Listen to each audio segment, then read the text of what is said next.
Well, ladies and gentlemen, so today we are going to be doing our 3 planetary conjunction again. Yes, this week we're going to be covering our conjunction of Venus, Mars, and Saturn. And what happens when Venus, Mars, and Saturn are in your horoscope conjunct. And if you do not know where this conjunction is in your horoscope, where all your other planetary placements are, all your other details, for that check out the links here. Check out my full astrological report, including my books, Astrology, Conjunction, and Aspects of the Speed of Light, including all my consultations here at this link. So, oh boy, Venus, Mars, and Saturn conjunction. I mean, you're talking about like a masala spicy dosa in front of your table with hot sauce on the side. This is a spicy conjunction. So first of all, what is Venus? Venus, as you know, is a significator of relationship. It's a significator of marriage, partnership. It's our ability to enjoy life, enjoy a relationship. It's our comfort. It's our ability to express ourselves creatively, artistically. Then you get Mars. Mars represents our action, our competitiveness, our will to succeed, our will to fight for something, our will to stand up for something. What are you here to fight for in this life? That's what Mars represents. Mars' position will represent which area of life you will always fight for and wanting to win. See, Mars is quite black and white planet. It's either winning or losing. There's no middle. There's no like tie or draw. Mars says either kill or be killed. Then Mars is also this energy of passion. This energy that really just wants to experience this real earth, this bhumi. This is why Mars is bhumi, meaning land, real estate. Then comes Saturn. Saturn is this old wise person who judges us on our action. Saturn represents our work ethics, our discipline, organization, structure, our ability to work for a certain cause. See, Mars is like action, energy, like I'm getting up. Mars is, or Saturn is, what are you going to do when you get up? Are you going to pick something from the ground? Are you going to start a machine and start working? What is it that you're doing? That's what Saturn is. And Saturn represents this energy of sorrow because he's simply bringing us our bill. What bill? Saturn is bringing our bill for the debt that we owe from our past life. So he said, look, this is your bill with interest. I don't know how you want to pay it. I don't know if Saturn now takes PayPal or Visa or MasterCard, but usually he's like, just repay it with your actions and reactions that you get from your actions in this life. That's what Saturn is. Now, obviously, if you don't believe in the fact that you have multiple lives, and if you think that you didn't have any past life, then you probably shouldn't be following Vedic astrology at all. Because Vedic astrology is all based on the karmic pattern that we bring from our previous life. So what happens when these 3 planets are conjunct? Well, one thing you noticed, and one thing I've noticed quite a few times, like if you look at the degrees of Mars, Venus, and Saturn, if let's say a zodiac sign is 30 degrees long, okay? So let's say Mars is between 0 to 5 degrees, okay? Then you have Saturn at the end degrees, like 28, 29 degrees, 25 degrees. Then you have Venus at the 15th degree, 14th degree, 13th. So what's happening is one planet, because Mars is a malefic planet, one malefic planet is on this end, the other malefic planet's on the other end. And then you have a benefic planet like Venus in the middle, which is a very soft planet. This creates a particular yoga known as Papkartra yoga. Papkartra yoga occurs when a planet is being hemmed by 2 malefic planets.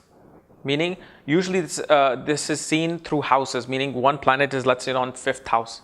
The other malefic planet is on the 3rd house. Then there's a planet in the 4th house. So that means 2 malefic planets are hemming that 4th house. So that 4th house will feel pressure. So that Papkartra yoga occurs. There's also something known as Shubhkartra yoga. 2 benefic planets on each side hemming a certain planet, which shows the positive energy will rain on you. That pressure is a positive pressure. So here Venus, you will see, especially when Venus is in the middle degree, a person will always find frustration in relationships early on in their life before the age of 32. They will always find great battles, great power struggles with their counterpart, whether male or female, doesn't matter. There could be even like physical interaction, like physical abuse upon Venus. Because see, Mars and Saturn in any house create a natural war zone. Like the attention, if you notice, look at it, if you have Mars and Saturn conjunction in any house, no matter what you're doing, your attention and focus is in that. Because there's like a war zone happening. You're always like a reporter reporting your own war zone. Like, okay, the Iraq war is now happening and it's 1999. Iraq war is happening is 2032. That focus is always there. And when you have a soft planet like Venus, it feels hemmed, it feels pressured. And especially Saturn, which is a significator of delayed discipline, shows a person, you have to be very disciplined in terms of finding the right spouse. They will get a spouse, but usually what happens is they get a spouse late in life. Either they get a spouse really early or really late. The early one may give really a lot of frustration until you do stress that marriage for next 10 years or something, and then it calms down. But usually it's recommended to, wait and be patient, because Saturn wants you to be patient. But on the other hand, Mars is like, come on, let's have some action going. Come on, let's have passion and sexual, energy going here. And what happens is whenever this person gets into, and this is regardless of the degree, whenever this person gets into sexual relationships, love relationships, they find at one point they want to jump into that sexual relationship. The other point, they do not find the satisfaction from that relationship, that sexual encounter. Because both Mars and Saturn become activated when you get into a relationship. Anytime you get into a relationship, what are you doing? You're activating the house where Venus is. So when you activate Venus, what are you also activating? Person that is sitting with. It's like you're knocking on the door for Venus to come out, but then you wake up Saturn and Mars too. It's this real life analysis that happens. So when you get into a relationship, somehow, some way, no matter if it's your Prince Charming or no matter if it's just that dude that you met at a conference, once you get into a relationship, that passion comes out, but with that passion, power struggles comes out, frustration comes out. And especially you'll notice if you have this conjunction, the relationships you get into with people, they are very much a personality like person, meaning always on the go, always on making schedule, always on having business meetings, always want to strive into their profession and climb that corporate ladder. And this is the person, if you have this, never think that you can make your spouse subservient to you. Especially all the men out there who think that they may be able to control the spouse with this, tame the spouse a little bit, tell her to be home. That's not going to happen. This spouse does not want to be standing behind you. This spouse wants to be standing beside you.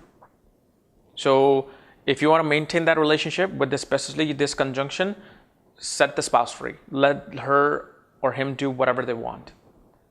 Now, obviously, don't let them do whatever they want. I mean, if they were going to go out and cheat on you, that's not right. But if they want to simply pursue a profession, if they have a certain projects they always wanted to do, they want to be part of a certain organization, and they cannot come and cook a meal for you, that's your reality. And once you realize that reality, everything will be fine. But if you don't, if you're like, oh my God, my wife doesn't come home till like 8 or 10, I don't know what's happening, she never cooks now, she never does this.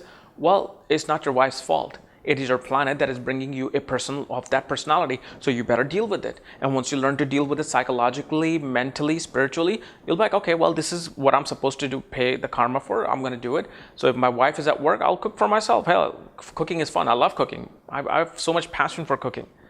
Every time in the middle of the day, I say, so what are we going to make tonight with my wife? And I'm like, just always jumping on. I'm like, oh, I love cutting that onion, that garlic, and this, putting all, it's like art. So, if you really look at it in that way, you won't be disappointed with that spouse. And especially this spouse can be a great asset to you in terms of doing a business partnership with your spouse, because your spouse has that Mars-Saturn mentality, how to win that war. Now, obviously, in certain signs like Capricorn, Mars will become exalted, Saturn will be in its own sign. In Libra, Venus will become strong, Saturn will be exalted.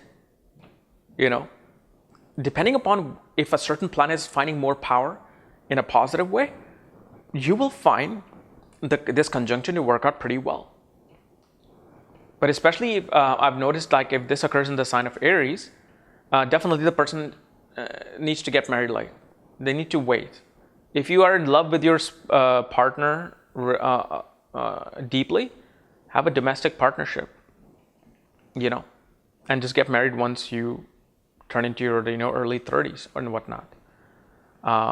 Because Saturn, when it's debilitated in the sign of Aries, and Aries is a very fiery sign, very individualistic sign, what happens is Saturn then becomes very hot. It's a very airy planet. Venus is a Kapha planet. It has that ether energy in it. And what happens is Venus gets dried out in this fire. In a hot fire, Venus is being dried out. So what happens is this person, early on in their relationship, tend to lose interest in the relationship very quickly. They get into a relationship, but then after like a week, they're like, oh, I don't want this. Maybe I need to go somewhere else. So they keep moving from relationship to relationship. But one thing you also will find with this conjunction is that they become very technically creative people. They're very good at home decoration, real estate business, technical arts, filmmaking, photography. Because see, whenever your Venus is damaged, and if you feel like you're 25, 26, none of your relationship works out, and it matches with this conjunction where you get into power struggles, help your Venus. How do you help your Venus? Do something creative with technical skills. So what you're doing here, you're taking these 3 teenage roommates and giving them a task. Instead of them fighting each other within the room, bickering at each other, tell them that go out there and finish cutting all the grass in the backyard. If you don't, I'm going to ground you for 3 months. The parent comes and says, which is you. So what happens is they're like, oh, okay, let's do this, let's finish this, we can fight later on. So when you start doing creative things with this Venus, what's happening is you're activating Venus, right? And you're working. What happens is Mars and Saturn wake up and they're like, okay, so what are we doing here? Oh, you're using technical skills. Oh, let me help you. Mars comes in. Or using machinery, you're using this body thing called camera. Oh, let me help you with that. Oh, and then Venus is already holding the camera, trying to look at that, where should that shot be? So what's happening is you are exerting that wasteful energy that's bringing all this conflict in your life into a manner where it coincides with its actual realistic energy. So when you do something creative while you're in a relationship which is bad, you will see that relationship will start to improve because you are putting your planets to work. You're not letting them waste time in the room. This is a very, very practical remedy. So help your Venus and you will help your soul. But definitely this person will always be attracted to very masculine people, especially a woman will be attracted to this masculine energy of a man. And a man will get a very masculine spouse who wants to just take charge, who has this like CEO, CFO quality, and even in the household, she wants to make sure that it's her decisions that are subservient to yours. Whether you like it or not, that's the karma you're here to pay. So deal with it and you'll be happy. Okay. So guys, this is my analysis of Mars, Venus, and Saturn conjunction. If you're new to my channel, subscribe below. Again, if you want to know where your conjunctions are, all your planetary placements, my reports, books, consultations, for that, check out the links here. Otherwise, we'll see you later. Bye-bye.